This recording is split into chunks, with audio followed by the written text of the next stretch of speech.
everyone, how are you? Hopefully you're feeling pretty confident about your final assignment at the moment. I know this assignment is huge and it's worth a huge part of this unit as well. So it's really important that you manage to really put time into checking it and making sure that you go through the rubric and have understood everything that's on the rubric, because when you do that, then you don't miss things which are very basic and easy marks that anybody could get. So make sure you go through before you submit it, you look through the rubric, you make sure you've covered everything in there. Also, make sure that your link is not set to private, because if it's set to private, you're not going to be able to have me mark it.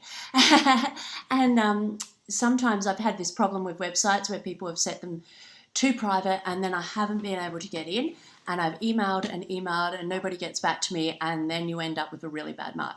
So make sure you've got it set so that I can get in and have a look, whether it's to public or whether you've given me a special link. That's up to you, that's fine. The other thing that's really important is that you've submitted it all as a Word document so that it's going through Turnitin and we can actually check and make sure that there isn't a similarity score, because you've probably looked on the internet and seen that there are hundreds of these assignments on the internet already, and we don't want people just copying them because it makes it not fair for everybody like you who've put in all the work. So you really need to make sure you've got all of the assignment on the Turnitin, so every page with all your scripts, so that we can see that it's original and nobody's been cheating or anything like that. Finally, with the reflection, that is up to you if you want to put it on the website. If you want to put it on the website, that's great. Then you can have your 3 summations and your reflection at the end. Or if you're not feeling comfortable putting the reflection on the website, just put it on the Word document, because I will be marking from the Word document as well as the website. I have to do that to make sure that they match. So that's important as well. I know some people have had problems putting Prezi as an embedded thing into WordPress. I'm not sure how it's been going with Wix.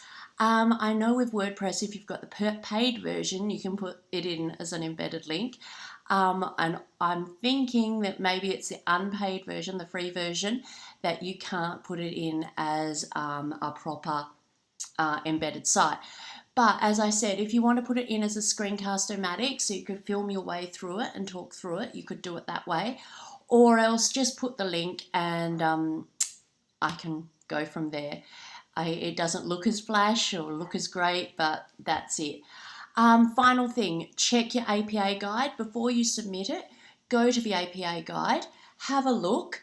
Just make sure that you've covered everything in there and you've done it the best you possibly can. I know it's really tricky because we've got a lot of people who this is their first unit they've ever studied, and it makes it really hard. But just have a look, and if you are finding that you're not really getting the APA guide, do the best you can, and I will see that you've had an attempt. And if you look at the rubric, having an attempt at APA is better than having no attempt. So just have a go and see how you go with that. Now, from what I've read, and I haven't heard much, so I'm really interested to see how many of these assignments I get. It sounds like most of you have been able to do the sound part really well. I don't know how many people tried Audacity. I love Audacity. I'm looking forward to hearing what people have done, and if people have done Powtoons as well. Sometimes we've had brilliant Powtoons, so I'll be really interested to see what you're up to. Also, if you have any difficulty submitting, so if Turnitin is down, as sometimes happens when 1,000 assignments hit Turnitin at once, just get a screenshot of the message you get and email me the assignment with the screenshot. Then at least I know that you tried to submit it at that time and you won't get late penalties. So if that happens, make sure you do that for me. That would be fabulous. And that's about it. Make sure you keep checking your emails, because if there is anything that I can't access, or if you've put any of the web address wrong, or if there's anything in there that's just not quite working, I will email you to check before I give you a bad mark, so that you can fix it for me. So always check your emails, the student emails, and make sure that you're on the right page there. Otherwise, I am really looking forward to marking these assignments. I always love marking the web-based assignments. They're so interesting. And congratulations on getting this far in the course. Well done. I will chat to you soon after I've got all the assignments, and keep studying for the e-test.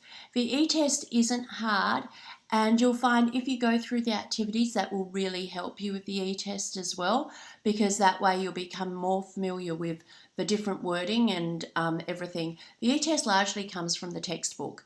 So if you haven't even opened the textbook yet, good idea to start opening it now. Hopefully you have, because you're meant to reference it. But you'll find a lot of the questions are directly from the textbook. So, and the questions that we have in each module are made to get you guided to look in the right places in the textbook, if that's a hint. So it's a good idea to use your textbook to answer those questions, and then you'll find that you would have done a really good revision for the e-test. Okay, I will speak to you very soon. Good luck with those final assignments. I'm looking forward to seeing them. If you've got any questions at all, pop them up on the DB. I'll still be looking, or else email me. I'm here for you. Okay, good luck. See you.